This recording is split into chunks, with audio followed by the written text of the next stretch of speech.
So, if I am looking to outsource my lead generation and maybe I'm looking for a freelancer, I don't have enough time, I'm on the roof fixing somebody's roof or I'm installing somebody's solar panels, what are some things that I should be looking at as a company? Yeah, so freelance lead generation is huge. In my opinion, I feel that's what you should be doing.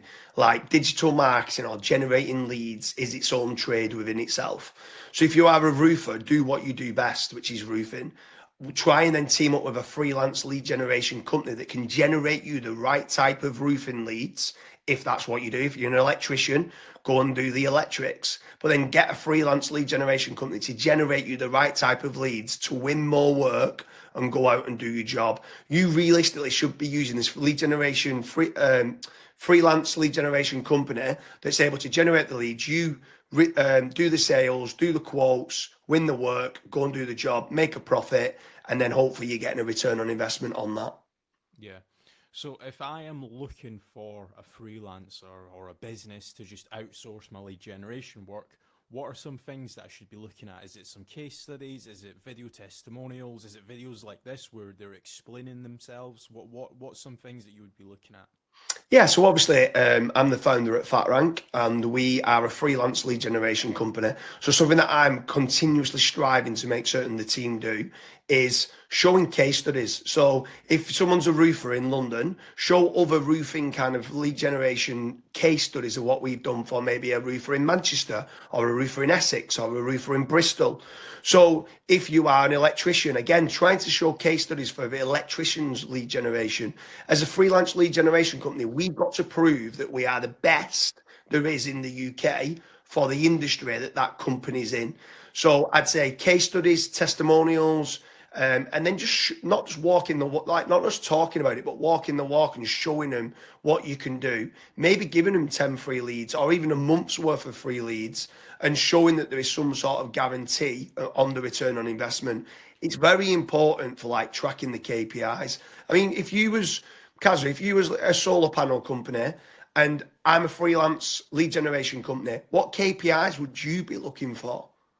So a lot of companies would just care about cost per lead, but that's absolutely incorrect. What you should be looking at is obviously cost per lead does slightly play a little bit of a factor, but it shouldn't be your beyond and end all KPI. I would be looking at like how quality are the leads first of all. Like, is it every single lead I'm picking up and it's just dummy inquiries, maybe like Mickey Mouse and stuff like that. So that's one thing that I would be looking at. I would then be looking at how many out of 10 calls, like what you mentioned before, out of the 10 calls, how many of those are actually interested in what I'm doing. So how many of them am I able to end up converting? So that way I can then work it back on itself. So instead of looking at cost per lead, I'm actually looking at cost per sale. So how much does it cost me to actually acquire a sale for my business?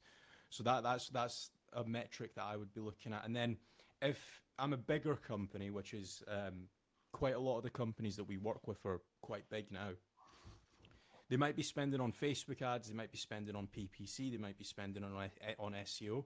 I would also like to try and track each individual channel as well. So, okay, if I'm spending £5,000 a month on PPC, how many of those, just those PPC leads, am I actually able to convert into actual sales?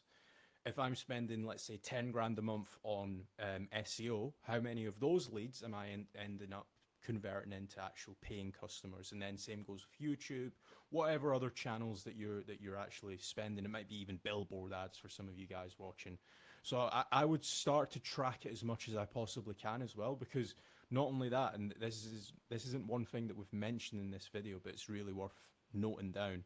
You might end up having 2 or 3 different agencies that you're actually working with. So you might have an agency specifically for your website, an agency specifically for your SEO, an agency specifically for your lead generation. So you want to be able to track each individual channel as much as you possibly can. Yeah, for sure. If anyone's watching this video and you are a business owner and you might be looking for a freelance lead generation company, head on over to fatrank.com. But if you do, something that I would strongly recommend is look for diversification of leads and make certain you're tracking those KPIs. Make certain that you can compare Fatrank as a freelance lead generation company to what you're spending on search engine optimization, what you're spending on Facebook ads or Instagram ads, and what you might be spending on PPC. You might be spending some money on Checker Trade or Yell or Bark or Trust a Trader. Go and make certain you're tracking those KPIs, and I can pretty much guarantee you there's a freelance lead generation company at fatrank.com.